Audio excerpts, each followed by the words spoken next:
What is up, comic fam? Welcome to the Legion of Comics. I'm Mark, and today we'll be doing a recap of my time on vacation. I was able to hit some stores, do some comic hunting, some toy hunting, and I got a lot of cool stuff to share with you guys. But first, check this out.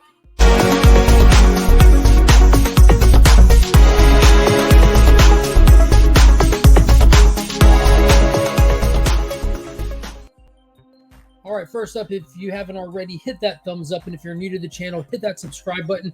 And if you haven't already, consider joining the channel membership. That's also down below. Just hit that join button. But like I said, I just got back from vacation. It was a blast. Every year I go to St. Simon's Island over here in the Golden Isles off the shore of Georgia. Believe it or not, Georgia does have a coast. And it's fantastic. And while we're there, it's kind of like our home away from home. We go there every year. So we kind of know our way around and stuff. And we take the opportunity to go hit some shops. There's a Books A Million back on the mainland that especially my oldest daughter, my 14-year-old, loves to go multiple times during the trip. And there's also like Target, Walmart, and stuff like that. So we were able to do a bunch of little stops and hunting for books and toys and everything. And then every year, and this started last year, so really just the last 2 years, we go down to Jacksonville, Florida for a day and just spend the day down there, kind of knocking around. Last year it started because that was like one of the closest comic shops I could find. It was only like an hour drive. It's nothing crazy. And this year was extra special. And if you haven't checked it out, there is a video in the shop tours. I think I have a playlist for it on the channel.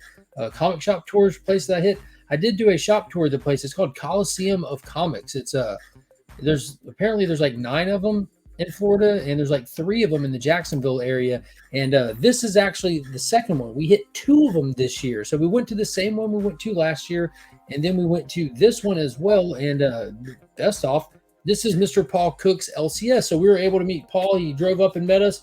We had an awesome day hunting for books. We stopped and had lunch and everything. It was really an awesome time. Big shout out to Paul. And I tell y'all all the time, if you're not subscribed to Sector 2815, go do it. Me and him do a Dark Crisis deep dive right now where we're posting stuff as a Dark Crisis event is unfolding and everything, but it's just a really good time.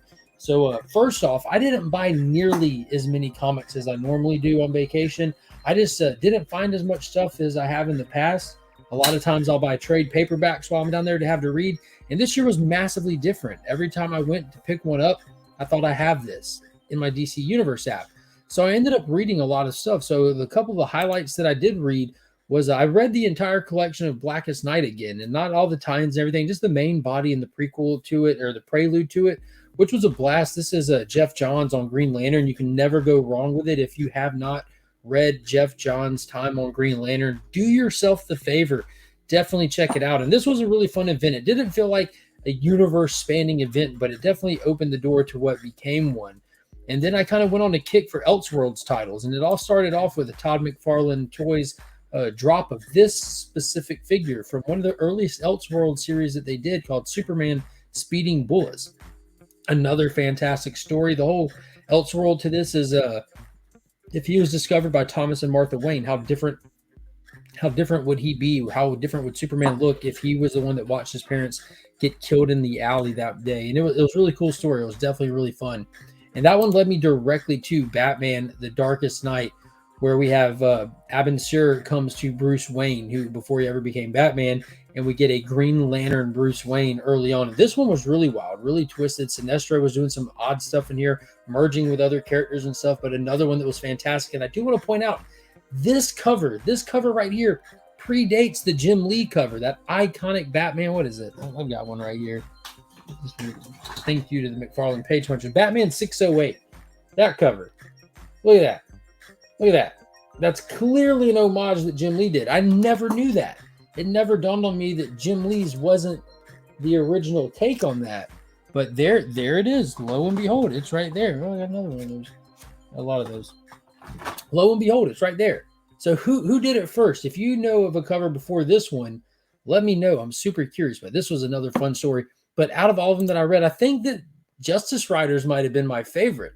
Chuck Dixon wrote this. It focuses primarily on Diana, Wonder Woman, and where Maxwell Lord just kind of is the industrialist trying to lay the railroad out, destroys her town with some kind of large-scale magic or power that they were unaware of. But she meets up with Wally West, the fastest guns in the West, Hawkman, who's done like a Native American in this. And it was just a really, really fun, really cool story. I highly recommend checking out the Elseworld stuff if you haven't already.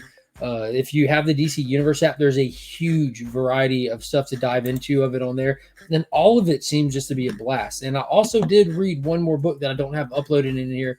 It was the Green Lantern something. I forget the name of it. I shared it on my IG, but it's actually a 3-parter, and I just got started with the first part. So I'm going to share about that later, probably on At Week's End when I get a chance to finish it and fully review it. But it was just an Elseworlds kick. But getting down to the stuff that I physically picked up. So first off, I went to Walmart, looked at some stuff. I'm like, I just don't want to pull the trigger on it. And there was an item that I saw in Walmart for the first time in the wild. I've never seen it in the wild anywhere else except for Heroes Con, where they wanted $35 for it. And I couldn't bring myself to do it and put it back, and passed on it at Walmart. And then we went to Books A Million for our first trip. And lo and behold, in their clearance section, all the way in the back, just a little spinner rack with figures on it, I found the Todd McFarlane's DC Multiverse Superman from the Red Sun series. Like, dude, I was so pumped to find that. I don't go crazy on buying all these McFarlane figures. I'm very like, I don't know, goal oriented with some of them, like sets and stuff. I did share like a set that I've got of the Last Night on Earth. I did that in a series of shorts while I was on vacation. So if you haven't checked those out, they're super short, worth checking out. But that was such a great find. As you can see from the price tag, only $12. Like, I could not pass it up. It was the only one that they had in there. So I felt that was a major score. I'll probably do a video or a short later down the road showing that and unboxing it. And then next we went and hit up good old Target for the uninitiated. But over there they had some stuff in there, and I'm like, I've seen this here a lot, and actually went live while I was in there from my phone, which was the first time I did that on YouTube. It was a blast, and I was able to talk to people in the community while me, the wife, my oldest, and Finn were going around shopping. And I saw this figure, and I threw it in the buggy, and I'm like, I'll get it to the checkout, and we'll see from there. And lo and behold, when I got to the checkout, it rang up at $13. So I'm like, yes, another win. And that's none other than the DC Multiverse, the Demon. And I'd passed on this one so many times because it's not his classic outfit. It's from the Demon Knight storyline. And it's still Etrigan. It's still awesome. I have taken him out. I've played with him, and he's such a great figure. He's got an awesome sword in there. And I tried to get him in that pose. It's hard to get his arms bent that way, but super, super cool. I'm slowly building my Justice League Dark with Swamp Thing, the Demon, and this next figure I'm excited to show you. So while we were in Florida, at the first Coliseum of Comics that we stopped at, I did not find any comics I needed. I was hunting Tales to Astonish and early Incredible Hulk figures issues per usual. And they do have a punch card system there. I had my card from last year. It was completely full, so I had pretty much a $10 coupon to spend on anything. No strings attached.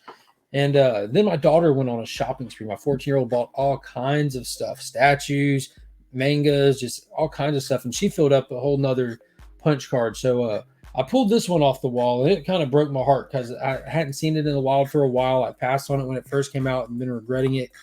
And I mean, you can go find them online easy, but I like to hunt for stuff. And this is the only one they had, and they had like a $30 price tag on it. And I used 2 of those punch cards on it and got it for $10. But the Dr. Fate, and this is the only one that they've done up until this point. They do have one that's coming, and they're slowly starting to trickle out from the Black Adam movie line. But I wanted one that wasn't specifically geared to that movie. And this is actually from Injustice 2, which is the video game as well as the comic series from Tom Taylor. But the details and everything on this are wicked. It looks awesome. I'm assuming from the game that this is the Kent version, even though with how it looks, it could easily be the Khalid version in all seriousness. But either way, that is a glorious figure, and it goes right along with the Justice League Dark stuff. So those were the 3 major McFarlane finds for me, which were just, yeah. And while we were at that shop, there's also a string of like antique shops and stuff. And one of them is like an antique mall where it's a bunch of little areas inside of a bigger store where it's people consigning their stuff. And I remembered last year, that's where I found my Batman 666. And I went in there again, flipped around, found some books here and there spread out. And the only thing that I did find is a book I had, but this was in the great condition. And this is Silver Surfer Annual number 6, the first appearance of Legacy, aka Genis Vell, aka Captain Marvel's son, for those that don't know. So I really liked this character growing up. I liked him a lot. especially when he got the upgrade in the suit where you'd have like the cosmic skin pattern on him and everything. You can see like the stars on him, and him and Rick were bound together by the nega bands. I just thought it was super dope, and especially with the Marvels coming, who knows how important these characters could end up being. That'd be awesome if they bring in Legacy in some capacity. He's a cool character. I like him, and the fact that this one came with that trading card in there, I do not have that trading card, I don't think. But yeah, that was a great find. I can't remember. I think I had it for like $4. It had a $9 sticker on it, but when you rang it up, it was on sale.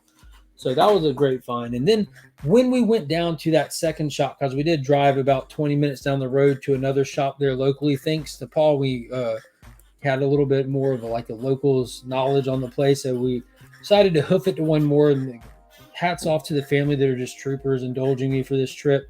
And while we're at that second one, I did find one Tales to Astonish I was missing. And there's also one book I was thinking about getting that I just let it ride, but it was Captain Atom 68, the first appearance of Ted Kord in Charlton Comics. Yeah. But this is Tales to Astonish number 46, which is actually a banger of a book because this is the Wasp's third appearance. It's the third issue that she was in. And they had a $50 price tag on this. And lo and behold, my daughter spent, God bless her soul, more money in there buying stuff and filled up another punch card. And you can't use it on the same trip. So we applied it to this, got it for $40. Boom. So that was a major find. These things, you'll see them all the time for ridiculous prices. But I'm telling you guys, hold off. Hold out. You'll find them. I've definitely not paid over 50 for any of these issues, except like the single digit ones, I think. Or those major keys, yeah, there's some definite keys in the Tales to Astonish run, but just like these, that's like borderline key, right? Third appearance, but either way, it was a fantastic trip. From reading a lot of stuff to picking up those couple of books to getting those 3 figures to meeting Paul Cook was the icing on the cake.